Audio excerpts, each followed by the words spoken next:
Bienvenidos sean a Vulnerable, un podcast donde hablamos de seguridad digital. Yo soy su anfitrión, Bernardo López, y es para mí un placer, realmente estoy muy contento y ya más adelante les iré diciendo cuáles son las razones de esa alegría que yo comparto, que tal cual la comparto con ustedes, porque ustedes son la fuente de esa alegría. Y es que he tenido muy buenas recomendaciones, muy buena retroalimentación, muy buenos comentarios sobre este podcast, por lo cual no me queda más que agradecerles. Ya saben, Vulnerable lo encuentran en muchos medios. Sé que hay como 200, pero por lo menos en 5 si estoy presente. Lo pueden ver en YouTube o probablemente también me estén escuchando en Apple Podcast, en iTunes, en iVoox, en Spotify. Y me parece que esas son las opciones disponibles para el audio. Lo importante que les quería decir de esto y para comenzar es una de las formas en las que este proyecto va a crecer un poquito más, se va a volver más interesante, voy a tener mayor oportunidad de incluso a lo mejor tener invitados, de llevar esto de un monólogo de opinión a algo más de entrevistas y de intercambio de ideas. Es si más gente se suscribe, así es que si estás viendo esto en YouTube y lo puedes buscar también en Apple, hazlo por favor, hazlo, te lo agradeceré mucho. Suscríbanse en cada uno de los canales, en cada uno de los medios donde esto es publicado. Ya saben que el tema es de seguridad informática, seguridad digital. Es la palabra que a mí me gusta utilizar realmente, porque creo que seguridad informática es muy para hablar de bits y bytes y no realmente de nuestra vida regular, su aspecto digital que tiene, el cual hoy en día es innegable y creo que para el 90% de la población pues es una realidad. Entonces, comparte este podcast con la gente que creas que pudiera estar interesada en este tema. Si eres un profesional de la seguridad, un profesional de las tecnologías de la información, trabajas en el área de sistemas de una empresa, trabajas en una empresa de tecnología, a lo mejor escucha este podcast en las mañanas mientras te tomas el café. Alguien más que esté ahí cerca pudiera interesarse, pudiera escuchar un tema, interesarse, conocer el podcast, involucrarse igual que tú. Entonces, eh, créanme, la parte de la que estoy tan contento por este podcast tiene que ver mucho con ustedes, los que lo han visto, me han mandado correos, me han dejado comentarios, me conocen en persona y me dicen, oye, vi tu podcast y yo ni les había hablado de él, entonces muchas gracias por eso. Hoy estamos por terminar febrero, son los últimos días, ya con esto de que febrero este año va a ser bisiesto, ya no sé si es el último, penúltimo realmente, fue una semana complicada, no sé si estamos en 27, no sé si estamos en 28, pero sí sé que es ya los finales, los últimos días del mes y por mera coincidencia de temporalidad tengo que hablar, me siento casi obligado a hablar del ataque que la Secretaría de Economía sufrió, el ataque de la Secretaría de Economía en México que sufrió, no nada más porque soy mexicano, porque este es mi país también, sino porque hay una cuestión muy particular más allá del ataque y de la cual con la cual voy a comenzar a hablar en este podcast, que fue el motivador, fue el detonador por el cual yo me atreví a iniciar Vulnerable, por el cual me atreví a crear esta aventura, esta media locura tal vez, para algunos así lo piensen. Y es que cuando nos enteramos de que la Secretaría de Economía, que no es poca cosa, fue atacada, mi reacción natural fue busca información. Busca la mayor cantidad de información que puedas, no para hacer este podcast, por curiosidad propia, por ser un tema que me interesa, por querer conocer qué había pasado, quién lo había hecho, qué tanto había logrado penetrar las defensas de seguridad, la red de la Secretaría. Me puse a buscar y me decepcioné terriblemente de los resultados. Todavía hoy, si ustedes buscan, ya saben, Google es sinónimo de búsqueda en muchos lados. Si ustedes buscan ciberataque Secretaría de Economía, todavía, supongo que el día de hoy, esto lo comprobé el día de ayer en la tarde, los tres principales portales que aparecían hasta arriba en la página de resultados de Google, uno era Expansión, el otro Milenio y el tercero, si no mal recuerdo, era el Financiero. Aunque ustedes disculparán, de repente esta mente tiende, no sé por qué motivo, pero tiende a confundir el portal del Financiero con el del Heraldo. Yo no sé si tenga que ver con que el color azul es similar entre uno y el otro, pero es una realidad que a veces me pasa. No lo hago a propósito, pero uno de esos dos estaba entre los tres principales. Por ahí si le buscaba un poquito más abajo encontré otro portal que nunca había visto en mi vida, que se llama Alto Nivel, y de los cuales, antes de entrar a detalle, si es que se puede, o entrar a las suposiciones o a las preguntas que me hubiera gustado conocer más sobre este incidente, tengo que entrar a la forma en la que la reportó la prensa, que es como en general es reportada la prensa especializada en medios digitales, digamos, la prensa especializada en tecnología, ya no hablemos de la prensa especializada en seguridad en México, creo que es muy pobre y voy a arriesgarme a sonar un poco altanero, un tanto soberbio, pero es la realidad, es mi impresión y les digo, les reitero, inicié vulnerable porque quiero expandir esa posibilidad de informarnos, crecer la información disponible, crecer este awareness que le llaman los gringos, no encuentro ahorita de manera pronta un término que se pudiera utilizar en español, esta conciencia colectiva, porque creo que eso, ahorita estamos en un ciclo vicioso. En el momento en que haya más conciencia, en el que haya más información y por lo tanto más conciencia, va a haber un ciclo virtuoso. Primero déjenme explicarles cuál es el ciclo en el que estamos ahorita. No hay mucha información respecto a ataques en México, sobre grupos criminales que operan en México, y cuando llega a haber un incidente que logra esta visibilidad de los medios principales, se cubre de una manera muy superficial, muy poco a profundidad. Y eso genera la falta de información, que mucha gente piense, pues es que en México el cibercrimen no es cosa grande, no es una causa de la cual preocuparme, y por lo tanto empiezan conductas despreocupadas, descuidadas, arriesgadas, y la gente sufre cada vez más ataques, pero de todas formas no salen en los medios y ahí es donde está el ciclo vicioso que creo hoy en día estamos enfrentados sin lugar a dudas.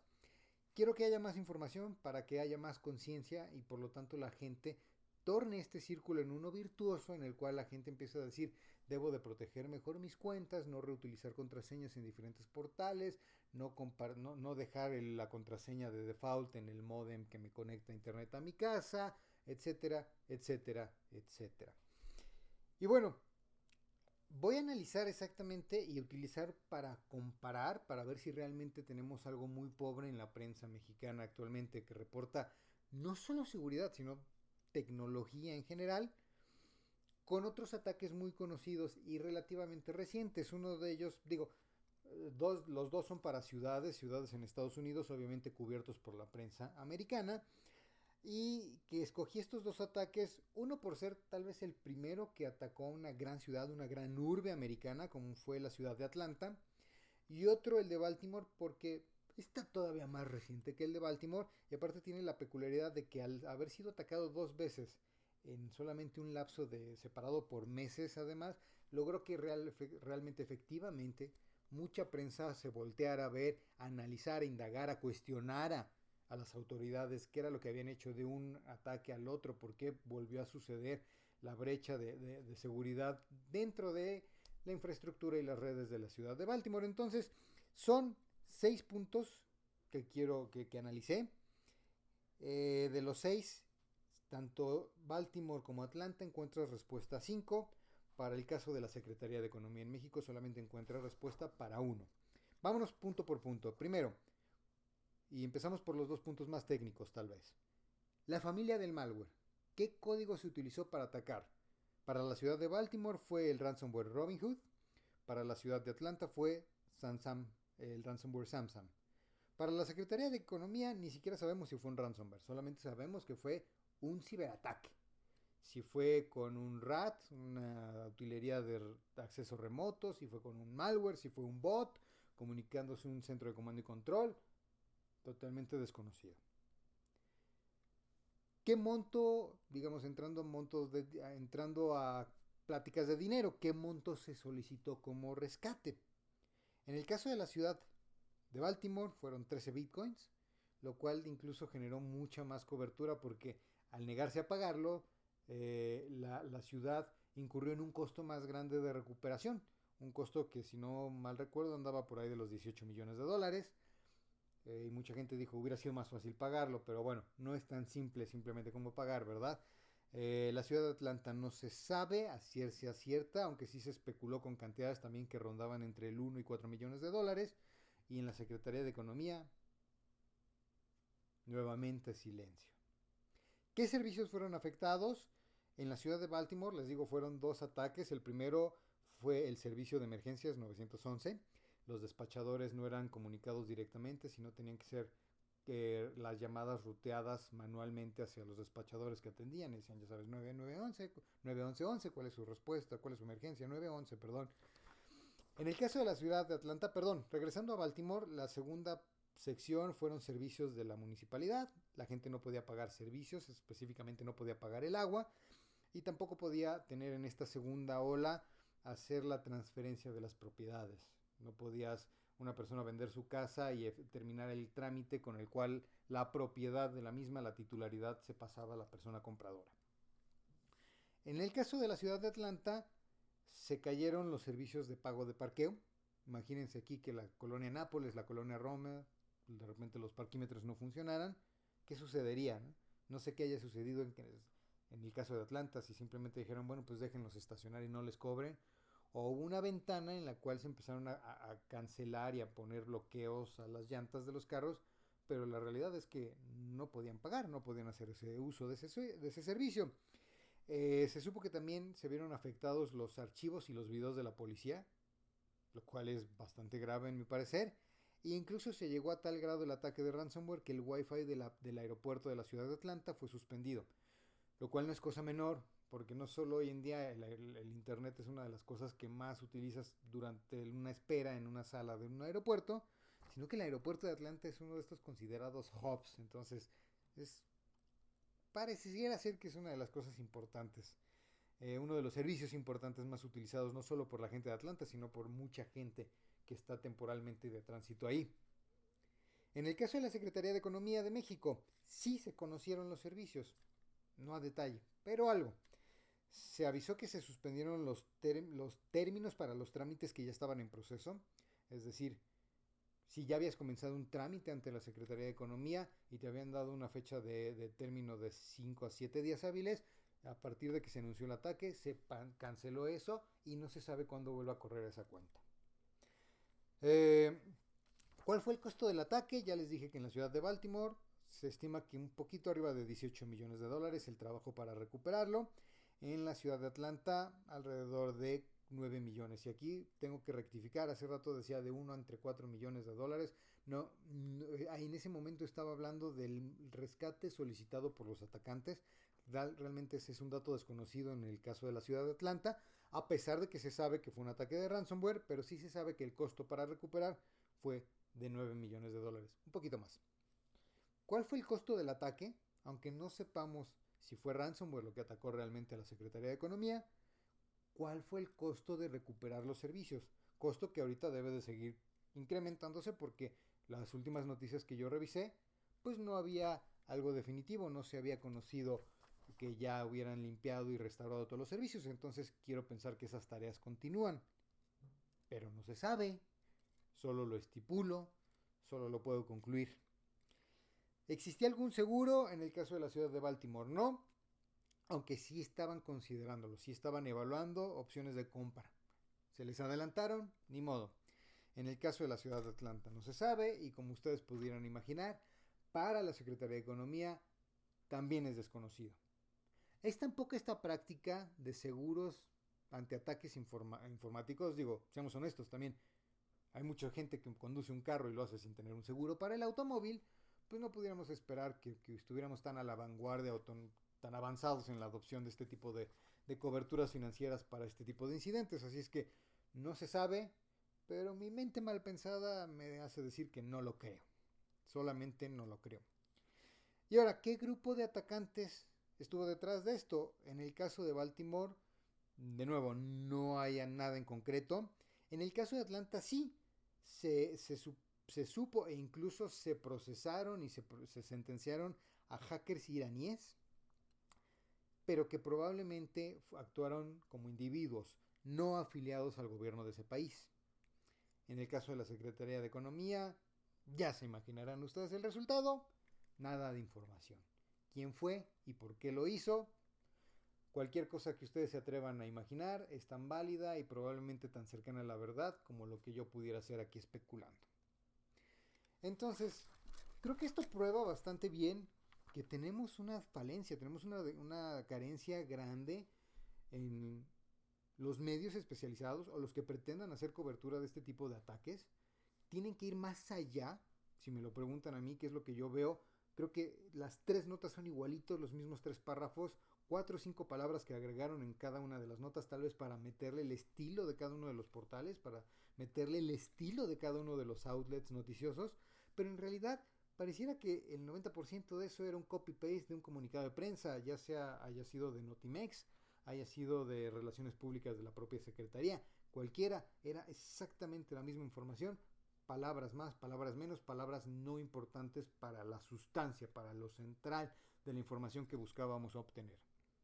Entonces, aquí les digo nuevamente, me voy a arriesgar a sonar un poco soberbio, porque también muy válido quien me cuestione y me diga, ¿tú qué sabes al respecto? ¿Tú cuándo has liderado una revista? ¿Tú cuándo has sido la cabeza de un editorial? Diablos, ¿cuándo has sido el reportero que construya una nota? Pues la verdad es que nunca lo he hecho, pero pareciera que ellos tampoco.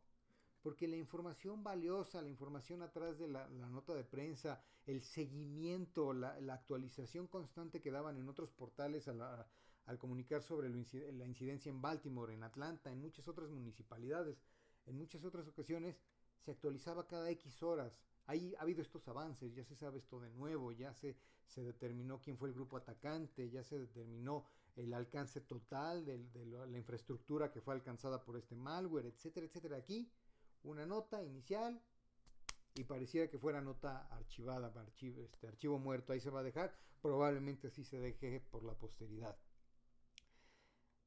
Voy a aplazar rápidamente de lo poquito que sí se sabe del ataque, tratar de ahondar un poco más desde esta perspectiva exterior, hacer un poco de análisis de qué es lo que pudiera haberse afectado, sobre todo tratar de analizar las consecuencias, los impactos que este ataque pudieran haber traído, y después voy a regresar al tema de la prensa y decir cuáles hubieran sido las preguntas que todos los comunicados actuales me dejan sin contestar, pero que a mí me hubiera gustado encontrarles respuesta. Así es que sin más ni menos voy con qué sí se sabe y qué sí se ha hablado del ataque. Bueno, se sabe que se afectaron los servicios de correo electrónico y de archivos de la dependencia. Hasta ahí. Los servidores y los servicios en general de correo electrónico están compuestos por múltiples capas. Entonces, el que hayan dicho simplemente los servidores de correo electrónico, pues también deja mucha incertidumbre. Vamos a platicar más a detalle de eso en la sección de las preguntas, pero se llegó a afectar los inboxes, estos casillas, estos depósitos de almacenaje donde está la información del correo electrónico, donde vive la información de un analista como la del secretario de Economía mismo. ¿Tuvieron acceso a eso?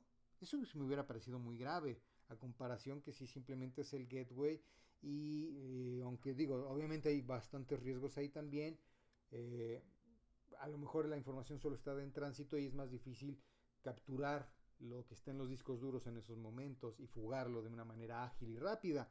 Pero también pues, los ataques a un sistema de correo electrónico pudieron haber creado una regla que desviara toda la información destinada a cierto buzón. Piensen de nuevo, el del secretario de Economía, me parece que es mujer, secretaria de Economía, y que lo hubieran desviado para fugar toda la información que recibía la secretaria afuera de la Secretaría de Información. Creo que eso es de nuevo algo que todo el mundo considera es gravísimo, pero no sabemos si sucedió y la verdad no creo que nadie esté investigándolo si es el caso. ¿Qué posibles impactos, además de los servicios, los que sí sabemos, ya de los servicios que brinda la Secretaría a la ciudadanía? Les digo, se suspendieron hasta nuevo aviso. Se brindó, por lo menos sí sabemos que se brindó la alternativa. Los que ya tenían comenzado un trámite, ahora sí que fueron los más fregados, porque ellos iban a tener que esperar a que esto se recupere para retomar y no se sabe cuándo lo vayan a hacer.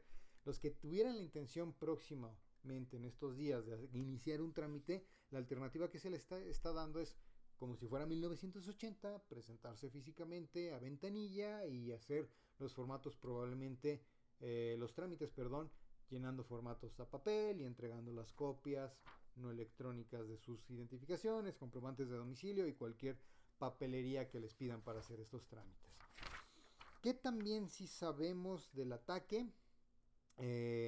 Y esto me parece muy delicado y hasta cierto punto, digamos que mi cerebro con sus fuertes infusiones de cafeína se atreve a ser un poco mal pensado. Se mencionó que, digamos, las investigaciones previas descartaban cualquier ataque o cualquier alcance a la información de los usuarios. La información de los usuarios estaba a salvo. ¿Pero eso qué quiere decir? En la Secretaría de Economía tendría que primero ser cautelosa o tendría que ser clara, y si no lo es, los medios tendrán que cuestionar para que exigirle que lo sea. ¿De a qué diablo se refiere cuando habla de usuarios? Porque los usuarios podrían ser los propios empleados de la Secretaría que son usuarios de la red de datos, pudieran ser los contratistas y prestadores de servicios, tanto de infraestructura digital como de seguridad digital, de impresión y de todos que son usuarios que pueden acceder a esa infraestructura. Pero también los usuarios somos los ciudadanos, ahí me incluí como el Borras, realmente nunca he hecho un trámite ante la Secretaría, pero quien sí lo ha hecho, pudieron haber sido ellos clasificados como usuarios de los cuales no se sabe si su información sí está o no está segura. Oye, pero espérate, dijeron que está segura, sí, pero regreso a lo mismo. Dijeron que la de los usuarios, y al no clasificar o al no ser claros en qué se referían por usuarios, si dentro de unas semanas o dentro de unos meses en algún foro de la dark web se conoce que se está comercializando una base de datos que contiene información de los empleados de la Secretaría y que pudiera estar asociado a este ataque, pues la Secretaría pudiera decir, yo no mentí, yo dije que los usuarios no estaban, la información de los usuarios no estaba comprometida, pero yo me refería a los usuarios que habían iniciado un trámite. O caso contrario, de repente las personas que iniciaron un trámite empiezan a ser llamadas por un servicio de telemarketing, como se sabe que iniciaron trámites para registrar una razón social ante la Secretaría, entonces les están ofreciendo servicios de consultoría empresarial y coaching empresarial y todas estas mafufadas que se ponen tanto de moda, y se asocia que digamos este telemarketing obtuvo la información por medios nefastos, pero asociado a esta filtración de datos, pues la Secretaría otra vez puede decir, yo no mentí. Yo cuando dije que la información de los usuarios estaba a salvo, me refería a mis usuarios, a los usuarios de mi red, a los usuarios de mi servidor de correo electrónico. Entonces, esta generalidad, pienso yo, mal, piensa mal y acertarás, hay quien dice por ahí. Yo lo hago pensando en que es una manera para eventualmente, si se sale a la luz más información de la que ahorita estuvieron dispuestos a dar, pues les da manga amplia para lavarse las manos en un sentido o el otro.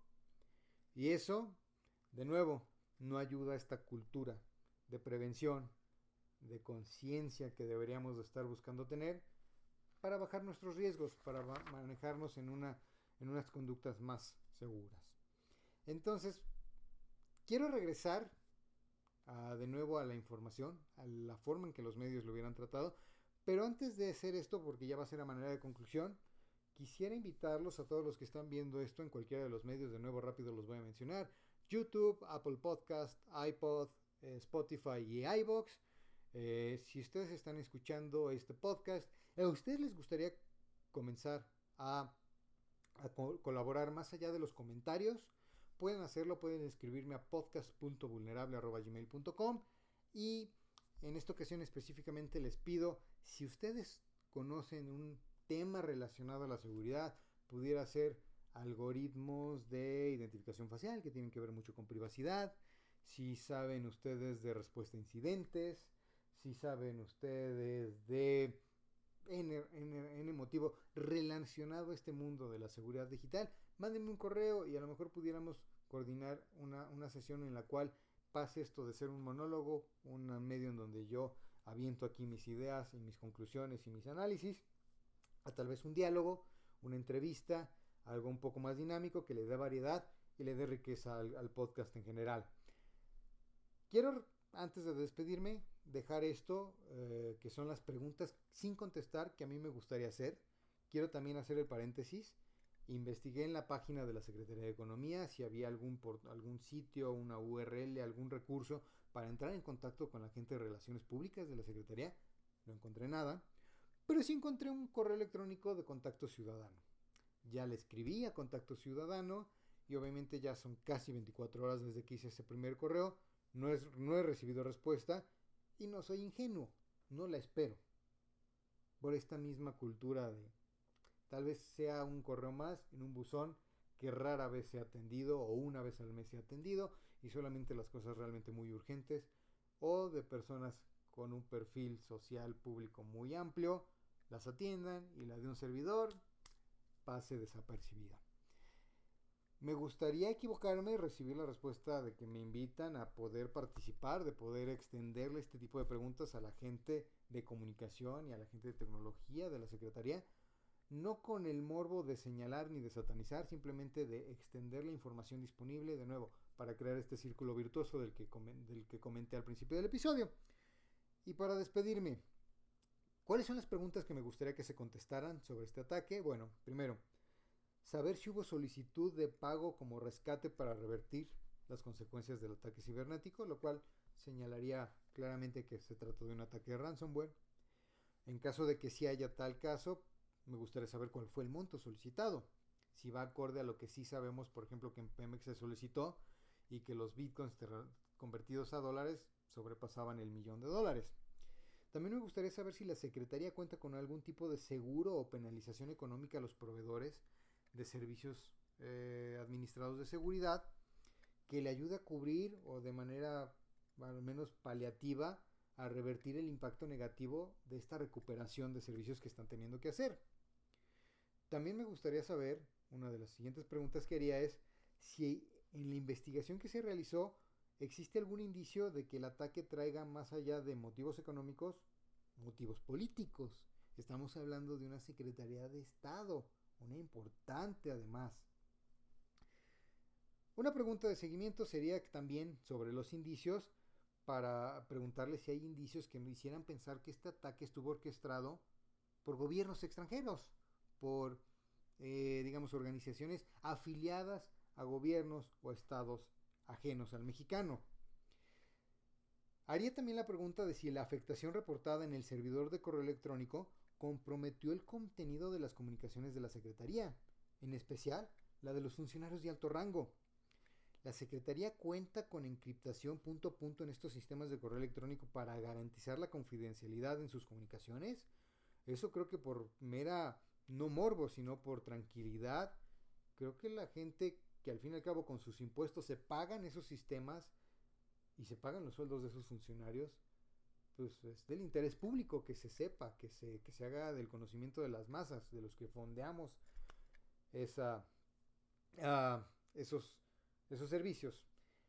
También me gustaría conocer si la Secretaría cuenta con controles para identificar y en su caso contener alguna fuga de información, y si los cuenta, si se tuvieron que utilizar en este caso de este ataque.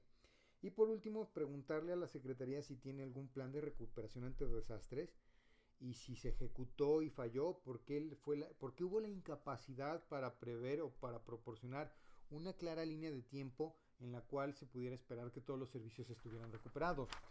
Un plan de recuperación de desastres tiene que tener bien claro que si los servidores afectados fueron estos 72, yo ya tengo los planes y las acciones y al personal bien capacitado para ponerse a trabajar en recuperarlos y me va a tomar 72 horas. Y entonces puedo salir y decir en 72 horas se restablecen los trámites. Como no fueron capaces de hacerlo, pues te deja especular.